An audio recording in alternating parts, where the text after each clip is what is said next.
مگر آپ سن کر یقین نہیں کریں گے۔ بادشاہ نے بولا، ہمیں یقین کرنا ہی پڑے گا، تم بیان کرو۔ تو کوتوال نے کہا، علی جا، قاتل ایک چڑیل ہے اور وہ آپ کے محل سے آتی ہے۔ میں پہچان نہیں سکا کہ وہ عورت ہے یا مرد۔ بادشاہ حیران ہو کر رہ گیا۔ یہ کیا کہہ رہے ہو تم؟ چڑیل کا میرے محل سے کیا تعلق؟ کہیں تمہیں دھوکہ تو نہیں ہوا؟ تو کوتوال نے پر یقین لہجے میں کہا، نہیں حضور، میں نے اپنی آنکھوں سے دیکھا ہے اس شاہی محل سے باہر آتے اور جاتے۔ بادشاہ اس روز پریشانی کے عالم میں محل میں آیا تو دلہن ملکہ نے بڑے پیار سے پوچھا، کیا بات ہے بادشاہ سلامت؟ آج آپ بہت پریشان لگ رہے ہیں۔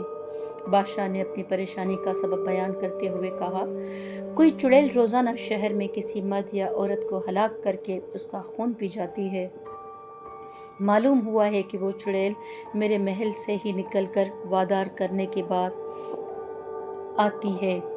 نئی دلہن یعنی ملکہ نے مسکرا کر کہا، مجھے معلوم ہے کہ وہ چڑیل کون ہے، مگر آپ یقین نہیں کریں گے۔ بادشاہ نے چونک کر کہا، اچھا، تم جانتی ہو کیا؟ مگر تم نے مجھے پہلے کیوں نہیں بتایا؟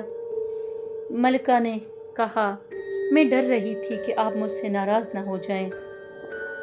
حقیقت یہ ہے کہ آپ کی پہلی بیوی یعنی کہ بوڑھی ملکہ شہزادی عادل کی والدہ وہ چڑیل ہیں۔ یہ سن کر بادشاہ کے حیرت کے مارے رونگٹے کھڑے ہو گئے اور وہ اچھل پڑا۔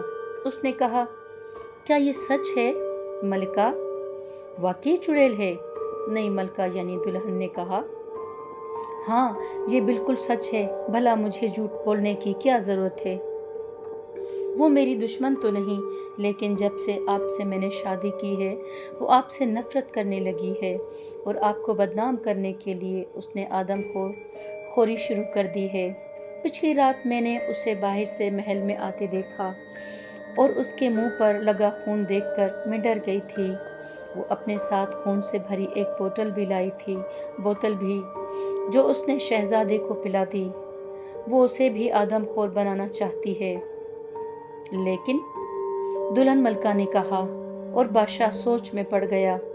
کہنے لگا، سمجھ نہیں آتا کہ اسے سزا دوں یا قتل کروا دوں، مگر میں اسے قتل بھی نہیں کروا سکتا کیونکہ اس طرح لوگوں کو معلوم ہو جائے گا کہ وہ چڑیل تھی، پھر وہ شہزادے کی ماں ہے۔ بادشاہ نے پریشانی سے کہا۔ دلہن ملکہ بولی، آپ بے شک اسے قتل نہ کریں، مگر اسے محل سے نکال دیجیے، اسے شہزادے سمیت کسی اور شہر بھیج دیں، ورنہ لوگوں کو معلوم ہو گیا تو آپ کی ملکہ چڑیل ہے تو وہ آپ کے خلاف اٹھ کر کھڑے ہو جائیں گے اور بغاوت پہ آ جائیں گے اور آپ کی حکومت کو خطرہ ہو جائے گا۔ بادشاہ کو دلہن کا مشورہ پسند آیا۔ اس نے اسی دن پہلی ملکہ کو طلاق دے کر شہر بدر کیا۔ ملکہ شہزادہ عادل کے ساتھ روتی ہوئی دوسرے شہر پہنچی اور اپنی ایک خالہ کے گھر رہنے لگی۔ ادھر اب دلہن ملکہ بہت خوش تھی۔ اس نے ایک نئی کنیز کو ملازم رکھا۔ رات ہوئی تو وہ چپکے سے اٹھی اور اپنے کمرے سے نکل کر کنیز کے کمرے کی طرف چل دی۔ اس وقت سارا محل سو رہا تھا۔ اس نے کنیز کو دن میں ہی کہہ دیا تھا کہ رات کے وقت اپنے کمرے کا دروازہ کھلا رکھنا۔ چنانچہ وہ اس کے کمرے تک پہنچی تو دروازہ خود بخود ہی کھلا ہوا تھا اور اندر نوجوان کنیز سو رہی تھی۔ دلہن ملکہ نے اندر داخل ہو کر آہستہ سے دروازہ بند کیا اور کنیز کے بستر پر آ کر بیٹھ گئی۔ بستر کے پاس پہنچ کر اس نے انگڑائی لی اور دوسرے ہی لمحے اس کی شکل بدل گئی۔ اب وہ 100 سال کی نہایت خوفناک اور بدصورت بڑھیا نظر آ رہی تھی۔ اس کے دانت ہونٹوں سے باہر نکلے ہوئے، آنکھیں بے حد سرخ اور بھیانک تھیں۔ اس نے جھک کر ایک ہاتھ کنیز کے منہ پر جما لیا اور اپنے لمبے دانت اس کی شاہرگ میں چبھو دیے۔ کنیز تڑپی مگر دلہن نے اس کے سینے پر گھٹنے ٹیک دیے اور اسے قابو کر رکھا تھا اور اس کی شاہرگ سے خون پی رہی تھی۔ پھر کنیز چند منٹ میں ہی دم توڑ گئی۔ اس کا سارا خون پینے کے بعد خوفناک دلہن نے لاش اٹھائی اور محل کے خفیہ دروازے کے باہر نکل کر دور ایک ویرانے میں لاش پھینک دی۔ جب کہ وہ واپس محل میں پہنچی تو دوبارہ خوبصورت نوجوان اور انتہائی حسین شہزادی نظر آ رہی تھی۔ اپنے کمرے میں داخل ہو کر بستر پر لیٹی اور جلدی سو گئی۔ دوسرے دن اس نے خوراک حاصل کرنے کے لیے ایک اور کنیز ملازمہ رکھی۔ بادشاہ نے مسکرا کر پوچھا، دلہن، تم نے کل بھی ایک نئی کنیز رکھی تھی، وہ کہاں گئی؟ مجھے تو سارا دن وہ نظر نہیں آئی۔ دلہن ملکہ نے ہنس کر کہا، مجھے اس میں عیب نظر آیا تھا، چنانچہ اسے میں نے نکال دیا، وہ چور تھی نا اس لیے۔ غرض دلہن ملکہ بادشاہ کو اس طرح بے وقوف بنا رہی تھی۔ وہ روزانہ نئی کنیز رکھتی اور رات کے وقت اس کا خون چوس کر لاش محل سے باہر پھینکوا دیتی تھی۔ جہاں وہ لاش پھینکتی وہ جگہ جنگل کے قریب تھی، چنانچہ جنگلی درندے راتوں رات لاش ہڑپ کر جاتے اور صبح لاش کی ہڈیوں کے سوا کچھ بھی نظر نہیں آتا۔ ادھر دوسرے شہر میں ملکہ بوڑھی، ملکہ یعنی شہزادہ عادل کی ماں، نہایت تنگ دستی کی زندگی گزار رہی تھی۔ شہزادہ عادل کو اس بات کا بھی بے حد رنج تھا کہ بادشاہ نے بنا کسی وجہ اور جرم کے بغیر انہیں محل سے نکال کر باہر پھینک دیا۔ وہ سمجھدار تھا، وہ جانتا تھا کہ اس کی سوتیلی ماں دلہن ملکہ نے ہی بادشاہ کے کان بھرے ہوں گے، کیونکہ جب سے وہ محل میں آئی تھی اس وقت سے بادشاہ کا رویہ ان ماں بیٹوں کے ساتھ بالکل بدلا ہوا تھا۔ اس نے اپنی ماں سے کہا، امی حضور، آپ مجھے اجازت دیں، میں جا کر ابا حضور کو سمجھاتا ہوں اور پوچھتا ہوں کہ ہمارا کیا قصور ہے جو آپ نے دلہن امی کے آنے کے بعد ہمیں بے عزت کر کے محل سے باہر نکال دیا۔ ملکہ نے سخت لہجے میں کہا، بیٹا، تمہیں اس کی اجازت نہیں دوں گی، تمہاری سوتیلی ماں دلہن بہت خبیث عورت ہے، کہیں وہ تمہیں بھی قتل نہ کروا دے۔ میرے بڑھاپے کا آخری اور واحد سہارا صرف تم ہی تو ہو۔ شہزادے نے کہا، اچھا تو پھر مجھے ملازمت کی اجازت دیں، میں شاہی دربار میں ملازمت کروں گا تاکہ ہمارے معاشی حالات درست ہو جائیں۔ شہزادی کی بات سن کر ملکہ نے کہا، مگر میری ہدایت غور سے سنو۔ جب مجھے محل سے نکالا گیا اس وقت تم 5 برس کے تھے اور اب تم 17 برس کے نوجوان، بادشاہ تمہیں نہیں پہچان سکے گا، چنانچہ تم بھی کسی کو نہ بتانا کہ بادشاہ کے لڑکے ہو۔ اگر تمہاری سوتیلی ماں کو پتہ چل گیا کہ تم شہزادہ عادل ہو تو وہ تمہیں ہلاک کروانے میں دیر بھی نہیں کرے گی۔ شہزادے نے وعدہ کیا کہ بادشاہ یا کسی اور کو اپنی اصلیت ہرگز نہیں بتائے گا۔ دوسرے دن وہ دربار کی جانب روانہ ہو گیا۔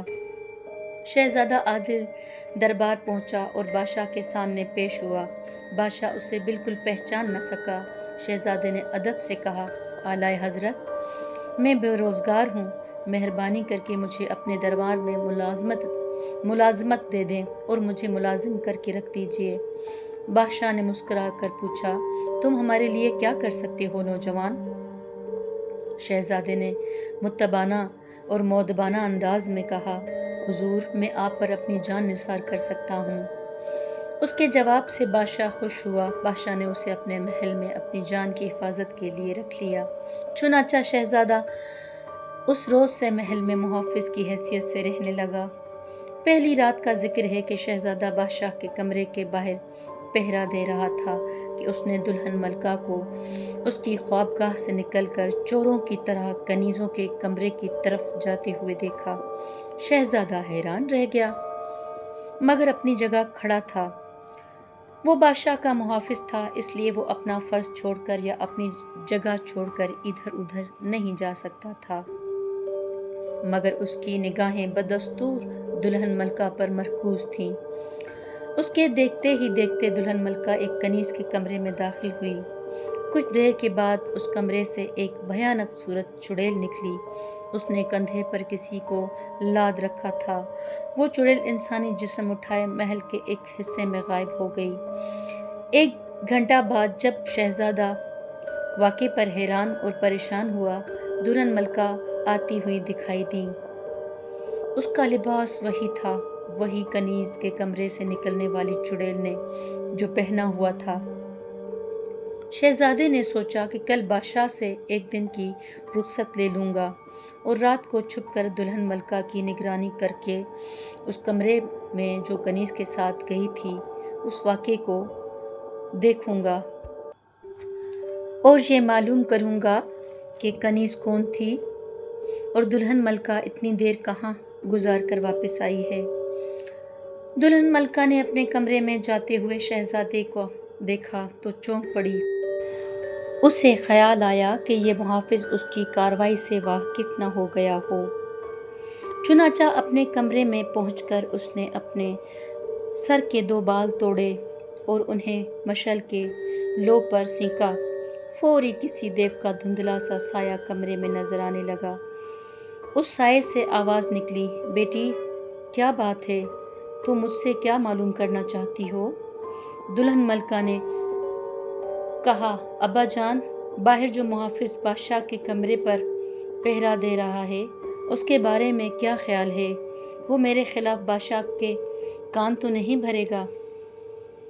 دیو کے سائے سے آواز آئی، بیٹی وہ ابھی تمہاری اصلیت سے واقف نہیں ہوا، مگر کل رات وہ تمہاری نگرانی کرنے کا ارادہ رکھتا ہے۔ شاید تم نے اسے اب تک نہیں پہچانا۔ وہ تمہاری سوتیلی ملکہ کا بیٹا شہزادہ عادل ہے۔ مجھے خطرہ ہے کہ وہ تمہیں ایک نہ ایک دن ہلاک کر دے گا، چنانچہ تم بھی ابھی اس کا بندوبست کر دو۔ دلہن ملکہ حیران ہو کر بولی، اچھا، مگر ابا جان میں اس کے خلاف کیا کر سکتی ہوں؟ بادشاہ کو اس کے خلاف کیسے بھڑکاؤں؟